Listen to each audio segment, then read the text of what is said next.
If participating in the world of music is a journey and adventure, then Seattle-based guitarist Jason Goessl is its Indiana Jones. Wow. Jason, welcome to the Jazz Spotlight. Thank you. It's been great to have you here. I know you're a busy guy. We're going to talk about your tour and all that kind of stuff, and I want to find out more about your band and what you're doing and your album, of course, the Shakedown. But let's start at the beginning. How did you get involved in jazz? Well, let me put it to you this way. Yeah, just tell us a little bit about yourself. Okay. Well, I grew up in a small town in Wisconsin, Maribel, Wisconsin, and my high school band director loved jazz. So we had 3 jazz big bands in a high school of 400 people. Wow. And when I was in 6th grade, I was already playing guitar when I was in 3rd grade, and I joined band and stuff. And then in 6th grade, she's like, "Hey, you should be in jazz band and you can go to jazz camp." So I went to jazz camp, but at that time I was really into, this was the 80s. So I was really into, Def Leppard, Poison, Metallica, and I had this pink guitar with yellow and blue splash paint, and she sent me to jazz camp, and I didn't like jazz at the time, and I get there, and it was a really cool experience. There's all these great guitarists that are in high school, really amazing players that could play all the stuff I love, plus they could play jazz standards, and they started, showing me kind of the ropes of 7th chords and stuff, and at that point I'm like, oh, this is really cool. And then the instructor there was like, "Hey, if you can play jazz, you can play anything." All I wanted to do was shred metal, but I was going to say Def Leppard, jazz, similar yet different. Yeah, exactly. So he's like, "Well, take these jazz techniques and practice them, and you'll notice that your chops will get way better, and you'll be able to play fast in no time." Well, that went down a totally different rabbit hole, because I'm like, well, who's this John Coltrane person? Who's this Miles Davis? Then right. Wes Montgomery, mind blown. Then Pat Martino, mind even more blown. So then I just kind of switched over right away. By 7th grade, I was, practicing all day long, no sports, nothing. Just locked myself in my room, collected CDs. I guess at first it was cassette tapes. I go to because that was it was like thing back then. Early 90s, a friend of mine, his dad had a really big jazz vinyl collection. Cool. And I'd go over there and he'd play me all this vinyl and have the cassette deck recording. And when I was ever like, "Oh, I like that jazz song," he's like, "Great, we'll record the vinyl right onto that tape for you." And every time I went there, I left with a 90-minute tape full of jazz that I heard for the first time. So that was really cool that he did that for me. So your teacher actually said to you, "Hey, join the jazz band and take the lessons and stuff like that." Yeah, because she knew I was just like this punk rocker kid that thought, rock and roll and metal was the way to go. But she knew that I was so interested in the music that if I started, if I just was introduced to jazz in the right way by some of my peers and some high school kids at a jazz camp, I would listen to it and check it out. And I did. And then just, in the story, jazz rabbit hole. No kidding. Interesting and crazy though, huh? Yeah. So as success for you came early as a teenager. You want to tell us a little bit about that? Well, then in high school, you said you were 7 playing jazz. Like, come on. No. It's 7th grade. Oh, sorry, 7th grade. Yeah, but still, right? Yeah. It was still pretty early. So it took me, middle school and high school to really get it going. And then I had peers. I was lucky enough to have friends in my class, a friend that played trombone, trumpet, upright bass, and drums. And we had a little combo. We went to, the jazz festivals. I got to do the Wisconsin All-State and the Wisconsin Honors Band. And then in summer, and Wisconsin's a pretty good jazz state. Like I go to universities for their jazz camps and stuff all through high school. And then then I went to college in Eau Claire, Wisconsin, where the famous Jeffrey Keyser is from. And Ron Keyser, his dad, was my teacher. He taught me composition in theory. And then I got to play in Jazz One there for a couple of years, and then started playing around Minneapolis, St. Paul, and moved there and played. These are paid gigs. Paid gigs, yeah. So when I was 18 and went to college in Eau Claire, right when I got there was a lot of little coffee shops, steak houses, you name it. There was jazz all over. And I was playing every night of the week. Ended up dropping out of school because I was playing so much in Minneapolis, moved there, which is a couple hours away from Eau Claire, and played every night for 5 years. Fancy wallpaper. An upright bass player me would play for 4 hours, jazz standards, Yeah. And then I got a little bored, and in 2001 I moved to Seattle, just to have a little adventure. And was in Seattle for 20 years, and I freelanced out there. So at first it was jazz, and then Seattle has a booming and big music scene of all styles. I was going to ask you, that was my next question. You're from Wisconsin, but why did you move to Seattle, a city by the sea? It was just I was 24 and in for an adventure. I didn't know anybody there. My girlfriend at the time was like, "Hey, I'm bored in Wisconsin. Are you bored?" Or in Minnesota? I'm like, "Yeah, I'm bored in Minnesota." They're like, let's pack up the car and just find a place online and move there. We can always move back. Let's just sign a 3-month lease. Yeah. Let's just do it. We're young, so why not?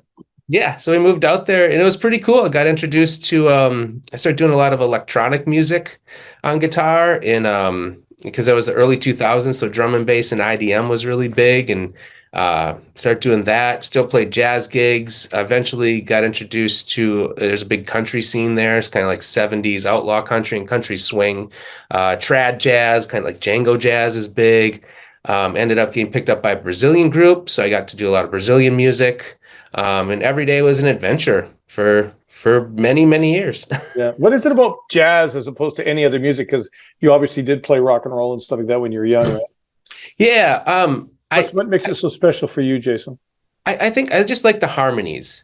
I really like the sound of a diminished chord. I really like the sound of a half diminished chord going to an altered 5, going to a minor major 7 chord. I love that. And you can find that in, world music and Brazilian music, but you're not going to find that in pop music. And the fact that you can take, as introduced to Coltrane changes, and you can just take Coltrane changes and superimpose them on anything, that again blew my mind. Improvisation. Yeah, like Freedom. I love the freedom and the fact that like you could take any chord progression and superimpose it over like a 1-4-5 style song, and you could justify it as jazz harmony, and then it just sounds so cool to me. Like I love bebop. I love just how Charlie Parker weaves his lines in and out. Like that's there's a point I tell when people ask me my favorite song, and they're like, oh, they'll list a Beatles song or something. I'm like, yeah, I'll list something that's an instrumental.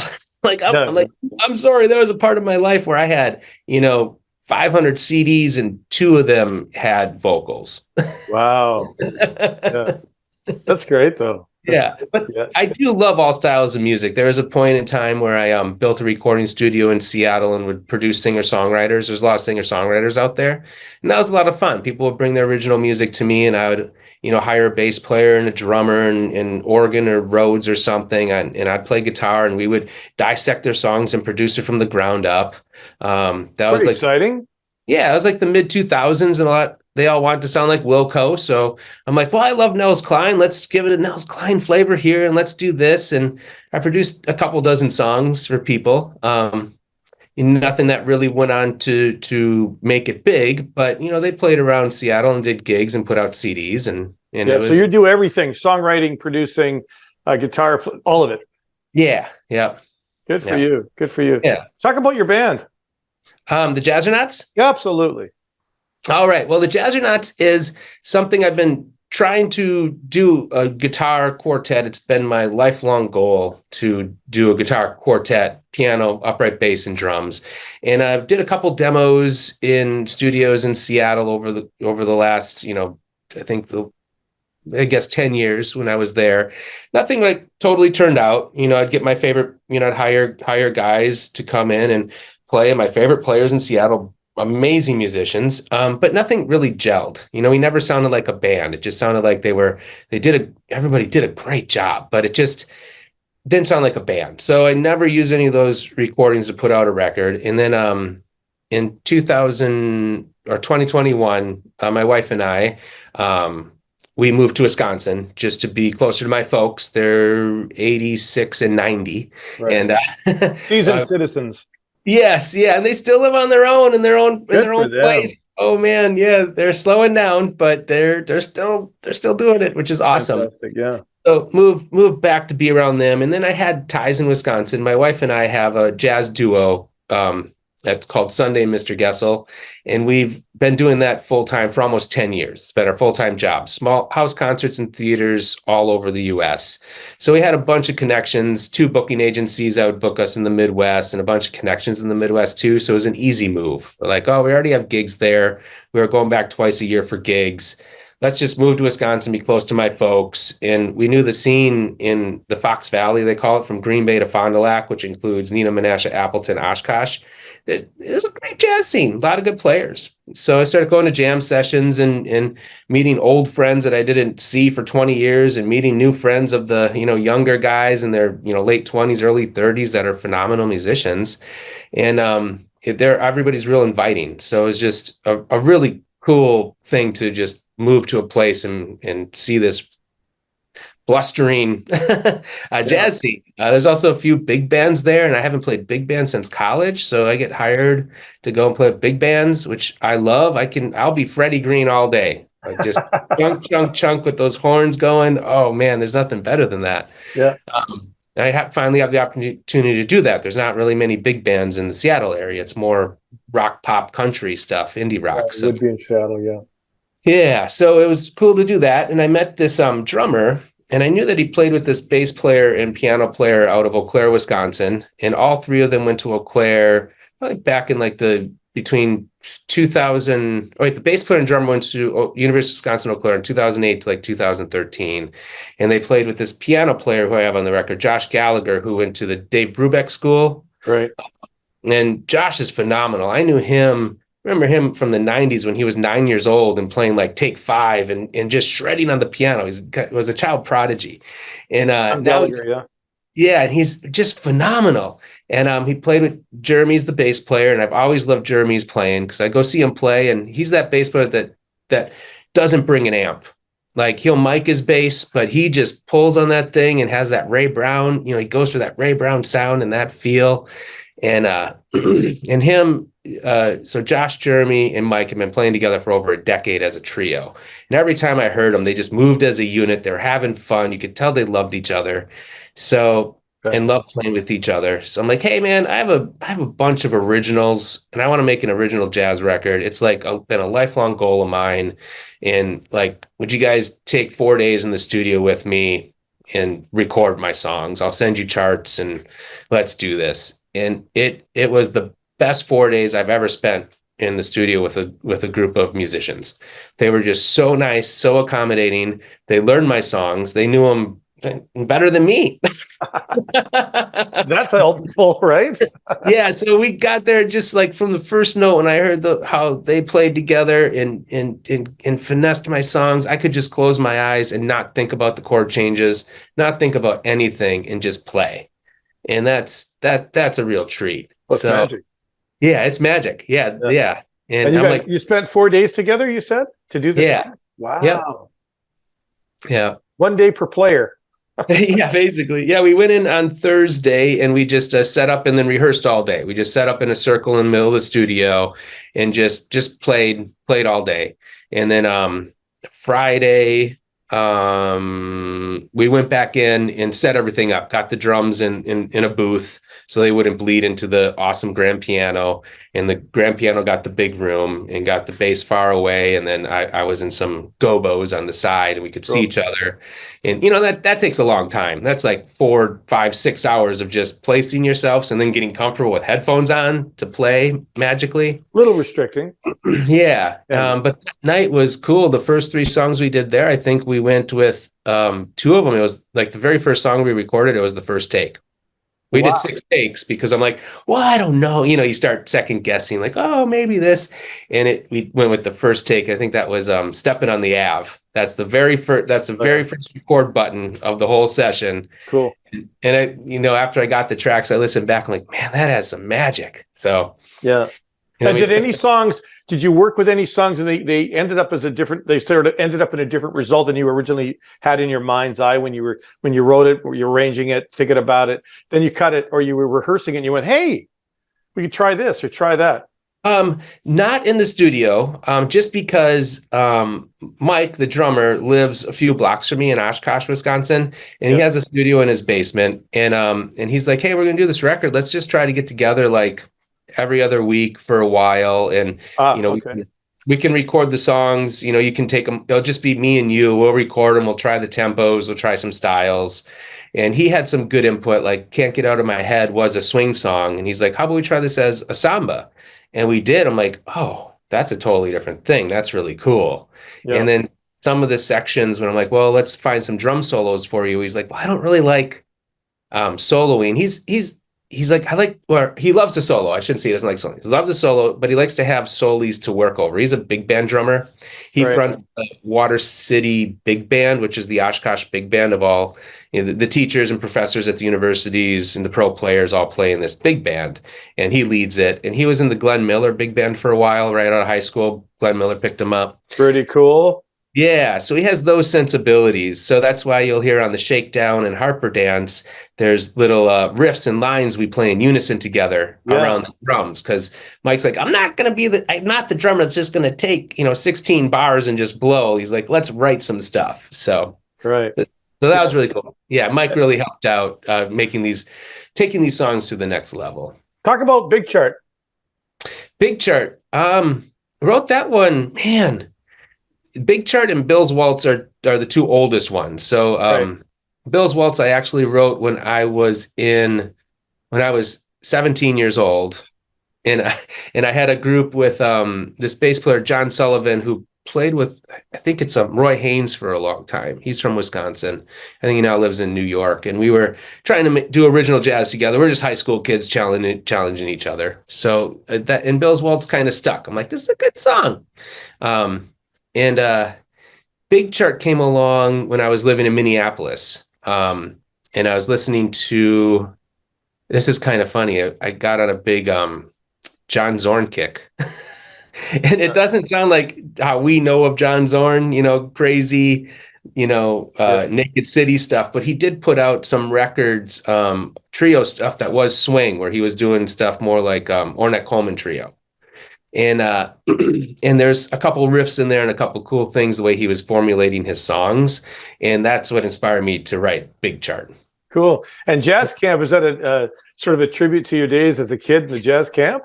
That is. Yeah. So, yeah, if we want to get nerdy on the theory on that one, instead of 2 5-1s, I have 5 2-1s. Because where you are at jazz camp and you're just learning, you're like, wait, is it 2-5-1 or 5-2-1? Right. So I make the chord changes dyslexic from what you're supposed to be. And it sounds, I think it sounds cool. It gives it a cool, like the chords just kind of keep moving instead of sounding like they resolve after, Yeah. normal great. amount. Yeah, it's fabulous. And title of the album is The Shakedown. Yeah, that's the newest song. So I wrote that just a few years ago. And that was just, I was just like, one day I just woke up and I'm like, I'm kind of hearing something. And I was walking around the house singing that melody. I was kind of singing the melody. I'm like, hey, that's something. That's something. I grabbed my guitar and it pretty much came out within an hour. That song was written. Crazy. I was going to ask you that.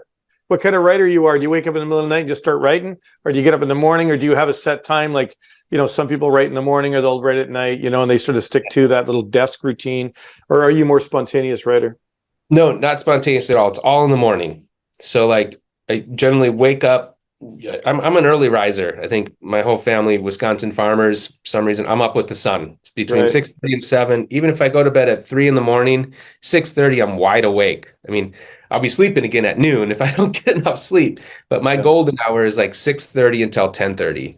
So since I know that, I try to make sure that I'm doing something productive and creative. So I get up, throw some coffee on and grab my guitar and then just, I just start improvising and then see what comes out. And I'll get on a kick for a while where I'll write, we've been in Florida here doing shows for the last 3 weeks. And every morning I've been getting up and writing stuff, and I wrote 3 songs in the last 3 weeks, and it's been good for you. It's been really cool. So I already got the start to a second, Jazzerknots record. Yeah. Now, do you think that part of the reason is because you're on the road on touring currently, and it just sort of lends itself to that idea of creative writing with your experience on the road? Do you think? Yeah, probably. I mean, we're staying in the guest room at a good friend's house in St. Pete's, and it's just a comfortable spot, nice weather, and like I can go take the coffee and sit by the pool outside and Nice. are at 7 in the morning. There's nothing better than that. Yeah. That's great. So you've been on a sort of a Floridian tour. Yeah. So cool. Kate, my wife, and I, with our duo son named Mr. Goessl, we our booking agent just this year's hooked us up with being in Florida for about 6 to 8 weeks every winter. So we don't have to be in Wisconsin for Exactly. half of January and into February, and next year it might be into March. So And this is your debut album, correct? Yep, Jazzerknots debut album. And it comes out in May. Is that correct? Yeah, the official release for the whole record is May 19th. I am doing the whole trying to get.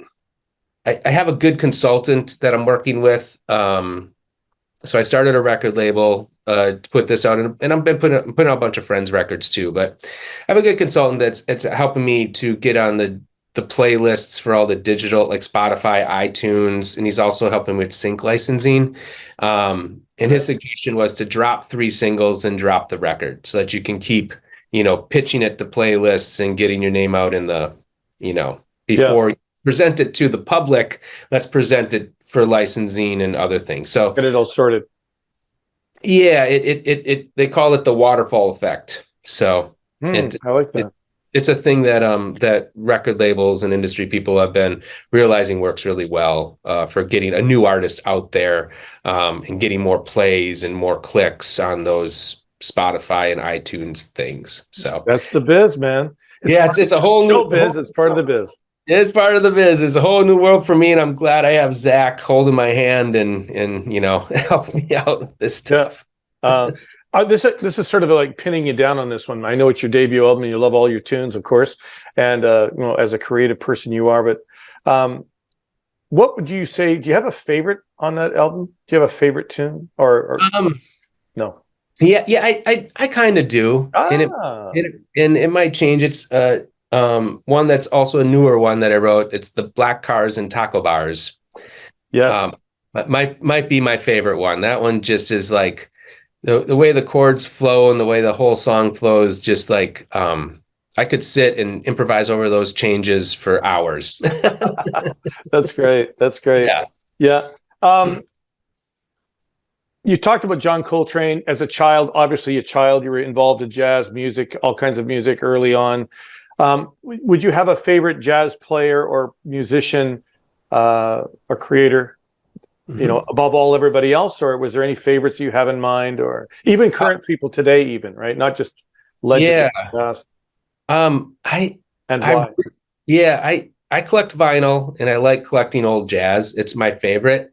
As far as current people, there's some Graham Deckner. He's been blowing my mind. Let's see. Mimi Fox just put out a really cool record I just heard. She's out of San Francisco, a tribute to Wes, which is like original songs that sound like Wes Montgomery and a couple covers. Yeah. The ones that my ultimate favorite guitar, there's 3 favorite guitar players I keep going back to. No, 4. Say 4. Joe Pass. I can never get enough of Joe Pass. And Barney Kessel might be my number 1 because Barney goes all over the map. Like he'll throw some country in, he'll throw some crazy stuff in, bebop. I do have a guilty pleasure. His name is Chet Atkins. Of course. I do. Like I'll put on a Chet Atkins solo guitar record and oh man, it makes my day every time. Played a lot of him in my radio days. Oh, cool. Oh man, I love the sound. I love the way his thumb picking and chord harmonies. And then one of my other ultimate favorites that I base my act off of with Kate is Les Paul. So I'm a huge Les Paul fan. I like his crazy frills and, he adds and he's not afraid to throw, some country stuff in on a jazz tune. And I dig that. Also, Danny Gatton's a big fave of mine. So I like where country swing meets bebop. That's cool. Is my That's thing. a good combo, right? Yeah. Great. So you're on tour now with your wife. You guys have a record company as well, you and Kate, yeah? Yeah. that's going well. So good for you. Boy, you just Yeah. got it going on. You got the whole deal, man. You got everything in your toolbox for success. Yeah. Yeah. Got to work it. They say it's a river of nickels. So the I more love that. rivers Yeah. you have, the more nickels you have flowing. So, Yeah. What's next for Jason Goessl?